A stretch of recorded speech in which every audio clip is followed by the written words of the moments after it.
से good evening. स्वागत है सभी बच्चों का माइंड फॉर जूनियर जी के ऑफिशियल यूट्यूब चैनल में। आज हम पढ़ने वाले हैं हिंदी लैंग्वेज के कुछ पैसेज जो आपके एग्जाम में पूछे जाते हैं। आपने अभी तक मुझे मैथ्स पढ़ाते हुए देखा होगा, आज हम पढ़ेंगे हिंदी। ठीक है। और हिंदी आपको पता है कि जो आपकी नवोदय की जो एग्जाम होती है उसमें 40 नंबर की आपकी आती है रीजनिंग, 20 नंबर का आपका आता है मैथ्स और 20 नंबर की आपकी आती है लैंग्वेज। लैंग्वेज में आपको चूज करना होता है कि आप हिंदी चूज कर रहे हो या इंग्लिश चूज कर रहे हो। जो बच्चा हिंदी चूज करता है उसको पेपर में हिंदी के पैसेज मिलते हैं, और जो बच्चा इंग्लिश चूज करता है उसको लैंग्वेज में इंग्लिश के पैसेज मिलते हैं। ये सभी बच्चे जानते हैं। तो आज हम पढ़ने वाले हैं हिंदी, क्योंकि माइंड फॉर जूनियर जी आप लोगों को रीजनिंग और मैथ्स कंटिन्यू पढ़ा रहा है। डेली लाइव क्लासेस चलती है 6 बजे से शाम 6 बजे से 7 बजे तक मैथ्स, और 7 बजे से 8 बजे तक आपकी चलती है रीजनिंग की क्लासेस। पर बीच बीच में हम कुछ पोर्शन आपका हिंदी और इंग्लिश के पैसेज को लेकर भी आते रहेंगे, जिससे आपकी कंप्लीट तैयारी हो जाए और आप लोगों का नवोदय में सिलेक्शन हो जाए। तो चलिए बिना किसी देरी के शुरू करते हैं हम हिंदी भाषा का पैसेज। देखो इधर,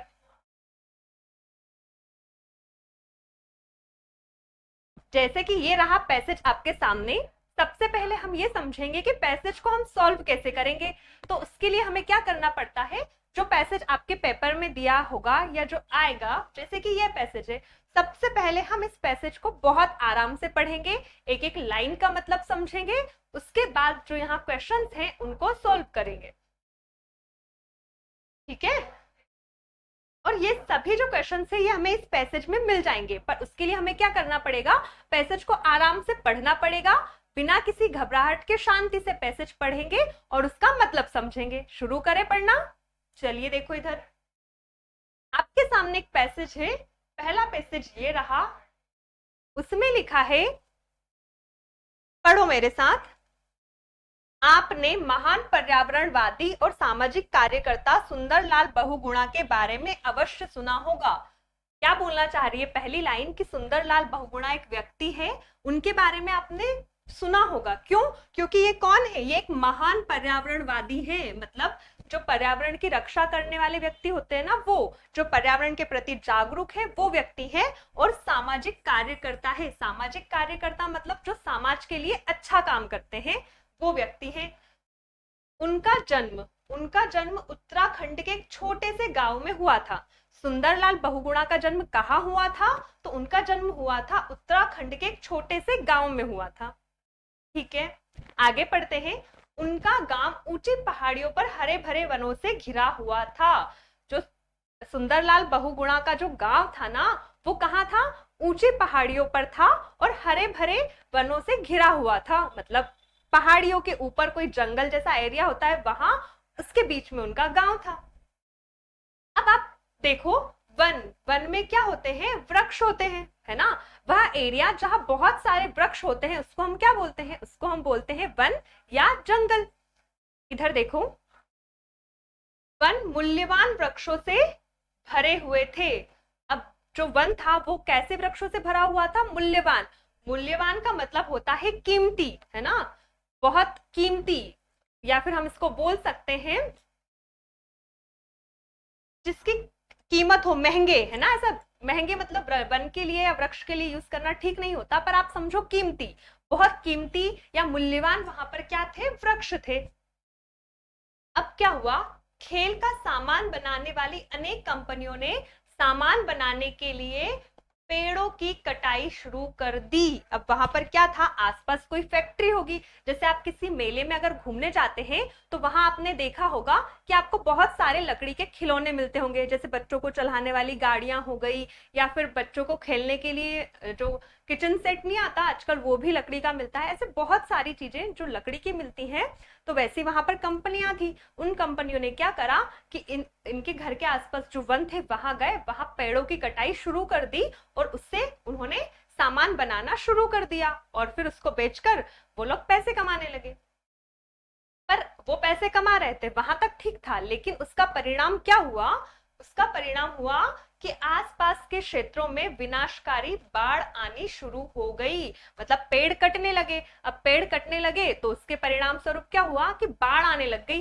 और बाढ़ आपको पता है कितनी खतरनाक होती है, बहुत सारा नुकसान कर देती है। तो बस सेम ऐसा ही हुआ, उनके जो एरिया था वहां पर बाढ़ आने लगी। अब आप लोगों को पता है ना कि पेड़ हमारे लिए कितने उपयोगी होते हैं। पेड़ वर्षा कराने में सहायक होते हैं, मिट्टी की पकड़ को मजबूत करते हैं, और भी बहुत सारे पेड़ हमें ऑक्सीजन देते हैं, और भी बहुत सारे पेड़ के यूज होते हैं। पेड़ क्या करते हैं, जो वृक्ष होते हैं ना, वो प्रदूषण पॉल्यूशन को कंट्रोल करते हैं। बहुत सारे वृक्षों के क्या होते हैं, फायदे होते हैं। लेकिन उन्होंने काटना शुरू कर दिया, तो अब उसका कुछ तो दुष्परिणाम होगा ना, उसके कुछ हमें दुष्परिणाम देखने पड़ेंगे। तो वो क्या हुआ कि वहां पर क्या विनाशकारी बाढ़ आने लग गई। बाढ़ से लोगों को अनेक समस्याओं का सामना करना पड़ा। अब जब भी कहीं बाढ़ आती है ना, तो हमें समस्याओं का सामना तो करना पड़ता है। कैसे? जैसे बाढ़ आएगी तो सब जगह पानी ही पानी, ना तो लोगों को खाने को मिलता है और घर डूब जाते हैं, सारा पूरा जो एरिया होता है वो अस्त व्यस्त हो जाता है। बहुत सारी परेशानी आने पर का सामना उन्हें करना पड़ा। उन्हें अपने जीवन में वनों का महत्व समझ में आया। अब पहले तो क्या कर रहे थे कि वो लोग पेड़ काट रहे थे, वहां तक ठीक था। जब बाढ़ आई ना, तब उन्हें पता चला कि पेड़ कितने जरूरी होते हैं। ये वाला पैसेज हमारा यहाँ खत्म हुआ। मतलब इसमें क्या था, अगर हम इसको ब्रीफ में समझे तो पैसेज बोलना चाह रहा है कि आपने एक पर्यावरणवादी और एक समाजवादी व्यक्ति जो थे सुंदरलाल बहुगुणा, उनके बारे में सुना होगा। वो कहाँ के रहने वाले थे, उनका जन्म कहाँ हुआ था? तो उनका जन्म हुआ था उत्तराखंड के एक छोटे से गांव में। उनका जो गांव था वह ऊंची पहाड़ियों पर हरे भरे वनों से घिरा हुआ था। वन में जो मूल्यवान वृक्ष थे, उनको क्या करा कि कोई कंपनियां थी जो लकड़ी का सामान बनाकर बेचती थी, उन्होंने वहां पर वृक्षों की कटाई शुरू कर दी। उन्होंने बहुत सारे पेड़ काट दिए। अब इसका परिणाम क्या हुआ कि उनके गांव में बाढ़ आने लगी। अब जब भी कहीं बाढ़ आती है, हम टीवी में देखते हैं कि जब बाढ़ आती है तो ना तो लाइट रहती है, और घरों घरों में पानी भरा जाता है, बच्चे परेशान होते हैं, खाने को कुछ नहीं मिलता। सेम परेशानियां उन्हें देखने को मिली। अब जब ये परेशानियां सामने आई, तब जाकर उन्हें क्या हुआ, वनों का महत्व समझ में आया। तब उन्हें पता चला कि पेड़ काटना गलत बात है, पेड़ हमारे लिए बहुत जरूरी होते हैं। तो ये पैसेज ये बोलना चाहता है। अब देखो, अब हम करेंगे इसके क्वेश्चंस। देखो, पहला क्वेश्चन है, सुंदरलाल बहुगुणा एक देश देश देश थे। कौन थे सुंदरलाल बहुगुणा? ऑप्शन है पर्यावरणवादी, दूसरा ऑप्शन है वैज्ञानिक, तीसरा ऑप्शन है अध्यापक, या चौथा ऑप्शन है चिकित्सक। तो हमने जब पैसेज पढ़ा था ना, तब हमने पहली ही लाइन में देखा था कि सुंदरलाल बहुगुणा जो थे वो कौन थे? एक महान पर्यावरणवादी और सामाजिक कार्यकर्ता। महान पर्यावरणवादी और सामाजिक कार्यकर्ता। लेकिन ऑप्शन में क्या है? ऑप्शन में है पर्यावरणवादी। यहाँ सामाजिक कार्यकर्ता हमें कहीं भी नहीं दिख रहा, तो हम क्या करेंगे, ऑप्शन ए पे टिक कर देंगे। ये हमारा बिल्कुल सही आंसर हो जाएगा। ठीक है, चलिए देखते हैं अगला क्वेश्चन। ये रहा अगला क्वेश्चन आप लोगों के सामने। क्वेश्चन है, सुंदरलाल बहुगुणा संज्ञा है। संज्ञा कौन सी है? सुंदरलाल बहुगुणा में कौन सी संज्ञा है? तो हमें पता है संज्ञा की डेफिनेशन क्या होती है, किसी व्यक्ति, वस्तु या स्थान के नाम को हम संज्ञा कहते हैं। सुंदरलाल बहुगुणा एक नाम है, इसलिए वह संज्ञा है। लेकिन संज्ञा के भी कुछ भेद होते हैं, जैसे यहाँ ऑप्शन में दिए हैं जातिवाचक, समूहवाचक, भाववाचक और व्यक्तिवाचक। देखो, हम सबसे पहले एक एक संज्ञा को समझ लेते हैं। जातिवाचक संज्ञा क्या होती है? जातिवाचक संज्ञा होती है कोई शब्द जो किसी एक ग्रुप को रिप्रेजेंट करता है, किसी एक समूह को रिप्रेजेंट करता है, उसको हम क्या बोलते हैं? जातिवाचक संज्ञा बोलते हैं। जैसे मैंने बोला टीचर, तो टीचर क्या है? एक जातिवाचक संज्ञा है। शिक्षक एक जातिवाचक संज्ञा है। आप बोलोगे क्यों? क्योंकि शिक्षक कोई एक व्यक्ति को नहीं बताता, शिक्षक क्या है? एक समूह को बता रहा है। समूह कैसा समूह? जैसे कि हम बोले कि वह व्यक्ति जो बच्चों को पढ़ाते हैं वह सभी शिक्षक कहलाते हैं। कोई शिक्षक सिर्फ एक अकेला नहीं होता, बहुत सारे होते हैं। तो मतलब जो शिक्षक वर्ड है वो एक जाति को रिप्रेजेंट कर रहा है, एक समूह को रिप्रेजेंट कर रहा है। और कैसा समूह? उन व्यक्तियों का समूह जो पढ़ाते हैं, मतलब जातिवाचक संज्ञा हो गई। जैसे मैंने बोला यहाँ पर नेता, तो नेता मतलब क्या होता है? किसी एक नेता की बात थोड़ी ना कर रही हूँ, नेता मतलब कोई भी।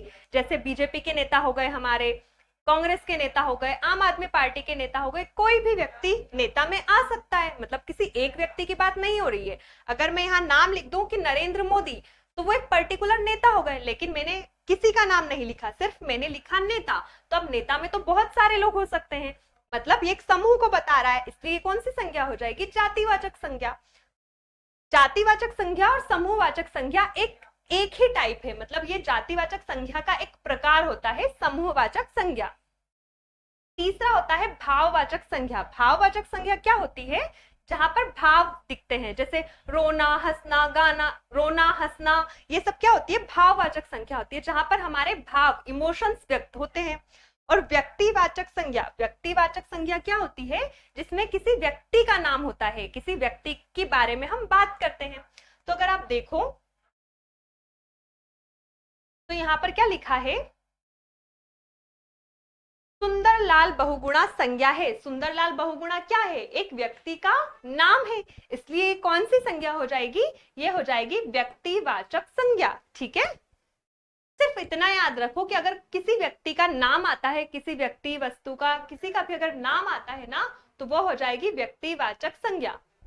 ठीक है, अगला क्वेश्चन देखते हैं। अगला क्वेश्चन है, उनका गांव घिरा हुआ था। अभी हमने पैसेज में पढ़ा कि उनका गांव कहाँ था। देखो इधर ढूंढो, इस पैसेज में आपको मिलेगा, उनका गांव ऊंची पहाड़ियों पर हरे भरे वनों से घिरा हुआ था। मिल गई ये लाइन हमें यहाँ पर। देखे क्वेश्चन में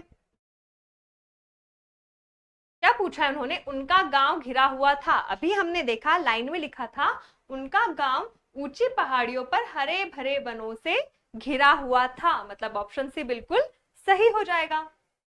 देखो क्वेश्चन डी, मूल्यवान का पर्यायवाची है। मूल्यवान मतलब क्या होता है? मूल्यवान मतलब होता है कीमती या जिसकी बहुत ज्यादा कीमत हो। पर्यायवाची मतलब होता है जो सेम मीनिंग देते हैं, है ना।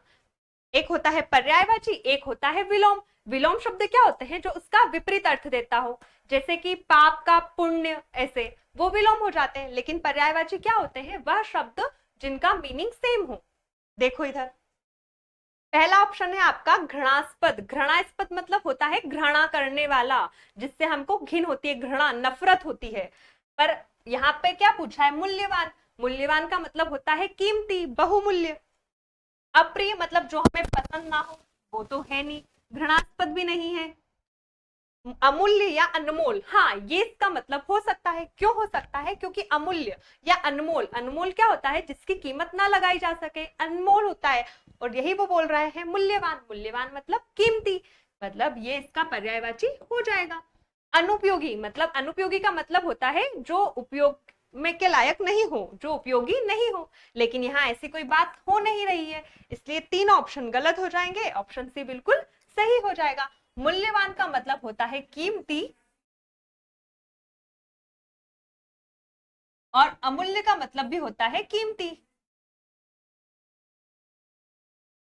इसलिए ऑप्शन सी हमारा सही हो जाएगा। देखो इधर, अब क्वेश्चन नंबर डी है कि वनों की कटाई के परिणाम स्वरूप आने लगी। वनों की कटाई के फलस्वरूप क्या आने लगी? तो देखो पैसेज में, पैसेज में लिखा है, देखो यहां से पढ़ो, सामान बनाने के लिए पेड़ों की कटाई शुरू कर दी, इसका परिणाम यह हुआ कि आसपास के क्षेत्रों में विनाशकारी बाढ़ आनी शुरू हो गई। मतलब पेड़ों की कटाई के फलस्वरूप क्या हुआ? विनाशकारी बाढ़ आने लगी। बस ये इस क्वेश्चन का आंसर हो जाएगा। वनों की कटाई के परिणाम स्वरूप विनाशकारी बाढ़ आने लगी, ऑप्शन ए बिल्कुल सही आंसर हो जाएगा। ये होता है हमारा पहला जो पैसेज, वो खत्म। ठीक है, अब है आपके सामने दूसरा पैसेज। आई होप कि आप लोगों को पहला पैसेज समझ में आया होगा। इसी टाइप के पैसेज आपकी एग्जाम में पूछे जाते हैं और हमें क्या करना है? सिर्फ शांति से पैसेज को पढ़ना है और उसी में से देख के आंसर टिक करना है। इतना सिंपल है। चलिए ये रहा पैसेज नंबर 2 आप लोगों के सामने। इसको हम धीरे धीरे से पढ़ेंगे और फिर समझेंगे। चलिए पढ़ना शुरू करो, आप भी मेरे साथ पढ़ो ताकि हम अच्छे से समझ पाए चीजें। देखो इधर क्या है पैसेज 2। वैज्ञानिक और चिकित्सक हमारे शरीर के विभिन्न तंत्रों और अंगों पर टीवी के खतरनाक प्रभावों के बारे में हमें चेतावनी देते हैं। वैज्ञानिक मतलब साइंटिस्ट और चिकित्सक मतलब होता है डॉक्टर। ये दोनों हमें क्या बताते हैं कि टीवी जब हम देखते हैं ना तो उससे होने वाले दुष्परिणाम के बारे में हमें बताते हैं कि उससे हमारे शरीर पर क्या क्या प्रभाव पड़ेगा। जैसे ज्यादा देर अगर टीवी देखेंगे तो हमारी आंखों पर असर पड़ेगा, हमारी आंखें खराब हो जाएंगी। आपने देखा होगा ना, बहुत सारे छोटे छोटे बच्चे या बड़े भी उनको चश्मे लग जाते हैं। क्यों लग जाते हैं? टीवी के कारण, लैपटॉप के कारण, कंप्यूटर के कारण। तो वही ये जो चीजें होती है ना, ये हमारी आंखों को खराब करती हैं। प्रत्येक व्यक्ति प्रतिदिन औसतन 3 से 4 घंटे टीवी देखता है। प्रत्येक व्यक्ति, कोई भी व्यक्ति हो। यहाँ जो टीवी वर्ड यूज करा है ना, टीवी का मतलब होता है जैसे कि ये स्क्रीन है, यहाँ बोर्ड में डिजिटल बोर्ड यूज कर रही हूँ, पर है तो ये एक टीवी का पार्ट ही ना। बस तो वही बोलना चाहते हैं। मोबाइल हुआ, कुछ भी, किसी भी तरह से प्रत्येक व्यक्ति दिन में लगभग 3 से 4 घंटे टीवी देखता ही है। वो स्क्रीन के सामने रहता है, जिससे हमारी दृष्टि कमजोर होती है। अब अगर हम इतना टाइम टीवी को या फोन को देंगे तो उससे हमारी आंखों की रोशनी जो होती है ना, वो कम हो जाती है। बच्चों पर सबसे अधिक प्रभाव पड़ता है क्योंकि वे निकट से टीवी देखते हैं। पर अब हम जब टीवी देखते हैं ना तो वो आंखें तो नुकसान, आंखों को खराब करता है, लेकिन इसका सबसे ज्यादा प्रभाव या दुष्प्रभाव हम बोले तो वो किन पर पड़ता है? छोटे बच्चों पर। क्योंकि उन्हें पता नहीं होता कि हम कैसे सावधानी रखें। वो क्या करते हैं? बहुत पास से टीवी देखते हैं। आप अगर फोन भी दोगे ना बच्चों को तो वे बिल्कुल आंखों के इतने पास रख के फोन देखते हैं, जो कि गलत बात है। उससे क्या होता है? हमारी आंखों की रोशनी खराब होती है, जो अधिक हानिकारक है। इसीलिए कभी भी बहुत पास से फोन को नहीं देखना, ना ही टीवी को देखना है। थोड़ी सी डिस्टेंस में फोन रखो और फिर वहां से देखो। आप लोग भी पढ़ते हो ना, फोन से ही पढ़ रहे हो तो थोड़ा सा ध्यान रखो, फोन को थोड़ी सी दूरी पर रखो, क्योंकि वो आपके लिए अच्छा होगा। चलिए आगे बढ़ते हैं। इसके परिणाम स्वरूप सिर दर्द की समस्या की सामान्य शिकायत भी आती है। अब आंखें तो खराब होती हैं, पर उसके साथ साथ क्या समस्या देखने को मिलती है कि बच्चों में सिर दर्द भी होता है। बच्चों या बड़ों सभी में जो ज्यादा फोन या टीवी यूज देखते हैं ना, उनको सिर दर्द की समस्या होने लगी है। लंबे समय तक टीवी देखना हमारे शारीरिक स्वास्थ्य और मानसिक विकास के लिए हानिकारक है। यहां लिख लेना, हानिकारक है। क्या है कि लंबे समय तक अगर हम टीवी देखते हैं ना, जैसे एक साथ हमने 4-5 घंटे देख लिया, तो उससे क्या होगा?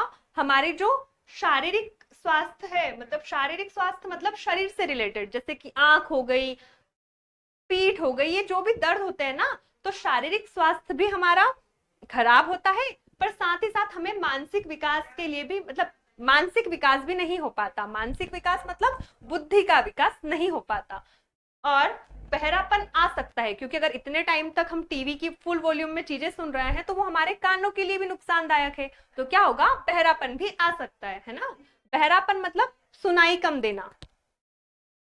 एक ही मुद्रा में लगातार टीवी देखने से जोड़ों में दर्द, पीठ में दर्द और मांसपेशियों में दर्द भी होता है। अब हम क्या करते हैं, जैसे टीवी देख रहे हैं तो हम एक ही पोजीशन में बैठे रहते हैं, और टीवी जब हम देखते हैं तो इतने ध्यान से देखते हैं ना कि हमें आसपास का कुछ खबर ही नहीं होता। हमें ये भी ध्यान नहीं होता कि हम एक ही पोजीशन में बहुत लंबे टाइम तक बैठे रहते हैं, जिससे हमारी पीठ में दर्द, जोड़ों में दर्द और मांसपेशियों में भी दर्द होने लगता है।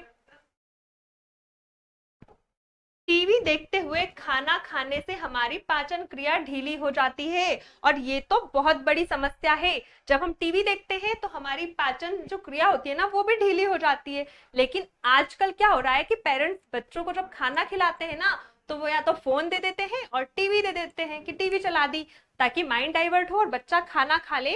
लेकिन ये बहुत गलत आदत है। उससे क्या होगा? हमारी पाचन क्रिया, जो भोजन को पचता है ना, जिस क्रिया से भोजन का पाचन होता है, वह क्रिया कमजोर हो जाती है और मोटापा बढ़ता है। अगर खाना ढंग से नहीं पचेगा तो मोटापा बढ़ेगा, बच्चे मोटे मोटे हो जाएंगे, ऐसे आलू जैसे, है ना। आतंक और हिंसा के दृश्यों से युवकों में मनोवैज्ञानिक समस्याएं जन्म लेती हैं। मतलब जैसे जब हम टीवी देखते हैं ना, तो उसमें बहुत, जैसे न्यूज चैनल चला लिया है, कुछ भी देख लिया, तो उसमें बहुत सारे ऐसे सीन मिलते हैं जहां पर हिंसा, मतलब हमें कुछ मारने पीटने वाले सीन देखने को मिलते हैं, आतंक देखने को मिलता है कि कोई लड़ाई कर रहा है, कोई कोई फिल्म देखी तो उसमें जो हीरो और जो विलन होता है वो दोनों लड़ रहे हैं। तो वो चीजें जब हम देखते हैं ना, तो उससे क्या होता है कि बच्चों के मनोवैज्ञानिक समस्याएं पैदा हो जाती है। बच्चे का दिमाग बहुत छोटा सा होता है, तो उनमें कुछ प्रॉब्लम्स आने लगती है, उनका विकास सही से नहीं हो पाता, क्योंकि जो बच्चा देखता है वही सीखता है। आपने भी करा होगा बहुत सी बार कि आपने कोई मूवी देखी जिसमें विलन और हीरो लड़ रहे होते हैं, तो फिर आप भी वही एक्शन करने लग जाते हैं, तो वो आपके दिमाग पर असर डालता है। ये पैसेज हुआ हमारा पूरा। ठीक है, इस पैसेज का अगर हम सार देखें तो क्या था, ये बोलना चाह रहा है पैसेज कि वैज्ञानिक और चिकित्सक हमारे शरीर के विभिन्न तंत्रों और अंगों पर होने वाले टीबी के प्रभाव को बताते हैं कि टीबी हमारे लिए बहुत हानिकारक है। उससे क्या होता है, हमारी आंखों की, ज्यादा टाइम तक अगर हम टीवी देखते हैं तो आंखों की रोशनी कमजोर होती है, और साथ ही साथ बच्चों का सिर, मतलब बच्चों में या बड़ों में सिर दर्द भी होने लगा है। ये आम समस्याएं होती हैं। उसके बाद लंबे समय तक टीवी देखना हमारे शारीरिक और मानसिक स्वास्थ्य दोनों के लिए हानिकारक होता है। अगर हम लंबे टाइम तक टीवी देखते हैं तो एक ही पोजीशन में बैठे रहते हैं, जिससे पीठ दर्द, जोड़ों में दर्द और मांसपेशियों में दर्द, ये वाली समस्याएं हमें देखने को मिलती है। और खाना खाते समय टीवी देखने से हमारी पाचन क्रिया जो होती है ना, वो भी अच्छे से काम नहीं कर पाती, खाना ढंग से नहीं पचता और फिर मोटापा आ जाता है। बस ये हमारा पैसेज बोलना चाहता है। अब देखते हैं इसके क्वेश्चंस। क्वेश्चन है पहला, लंबे समय तक लगातार टीवी देखने से हमारी प्रभावित नहीं होती है।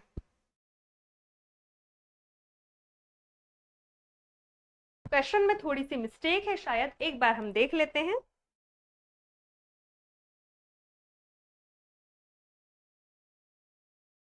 हाँ, क्वेश्चन सही है बिल्कुल। चलिए इस क्वेश्चन को पैसेज में से ढूंढकर आंसर करने की कोशिश करें।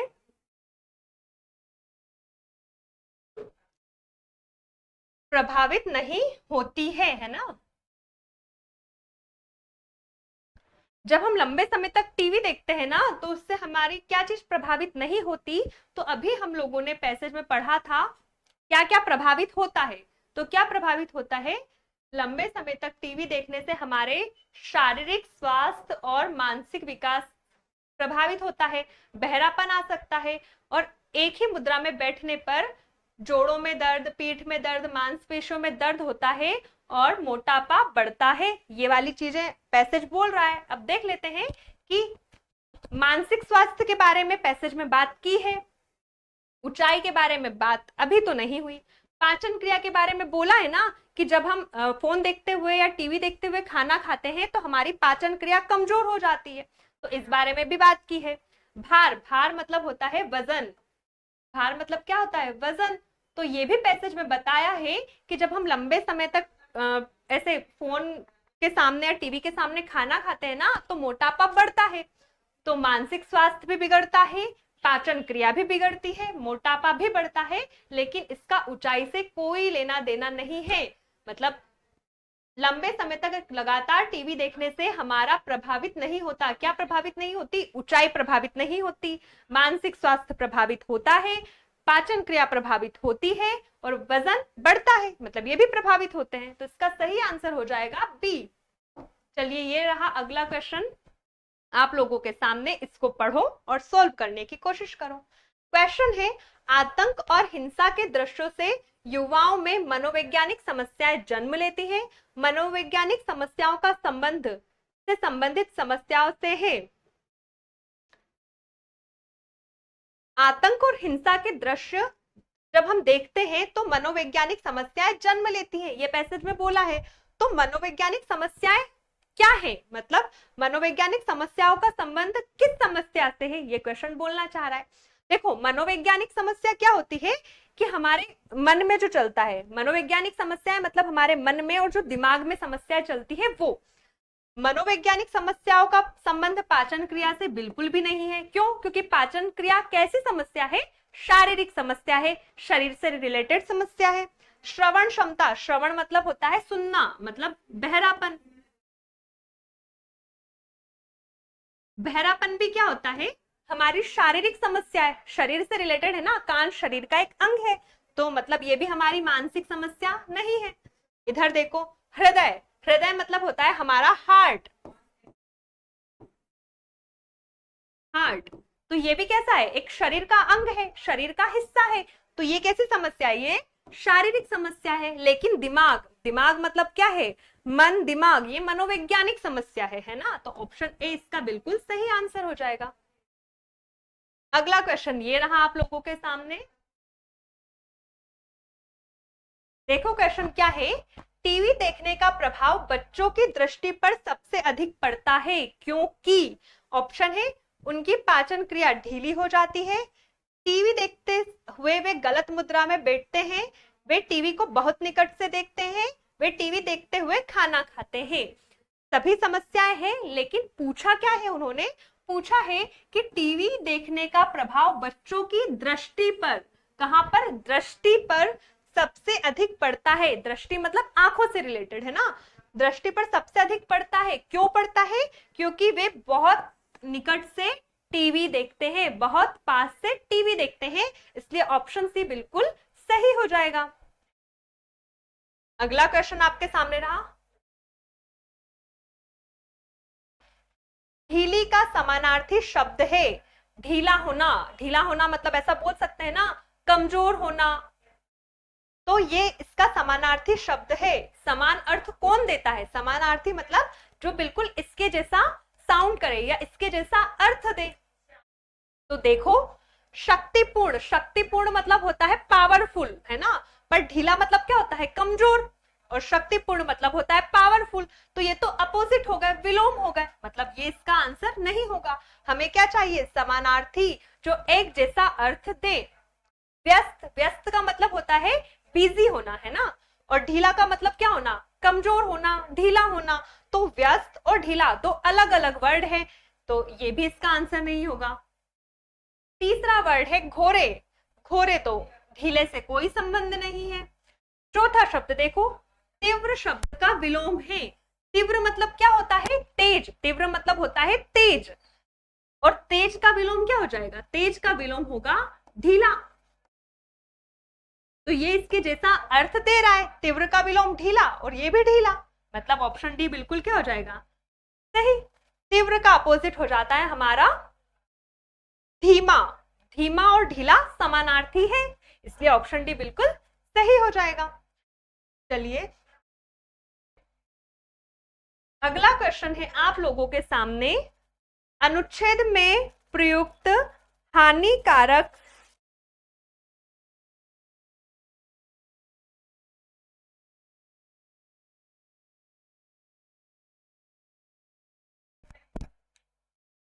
इसमें पूछा है आपको, अनुच्छेद में प्रयुक्त हानिकारक शब्द का विलोम, अनुच्छेद में प्रयुक्त हानिकारक शब्द का विलोम क्या है।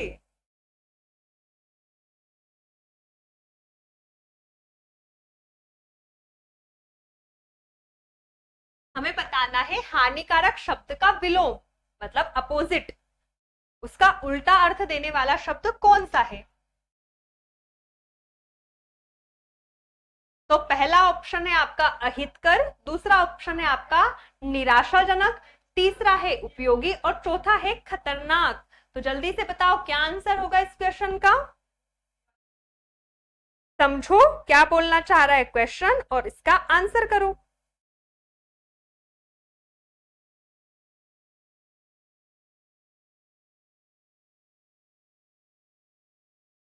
देखो क्या मिला आपको, हानिकारक शब्द का अपोजिट इस किसी में, देखो हम देखते हैं, अहितकर, हित करना मतलब किसी की भलाई करना, पर यहां लिखा है अहितकर मतलब जो हितकारी नहीं हो, पर वो हानिकारक से मेल नहीं खाता।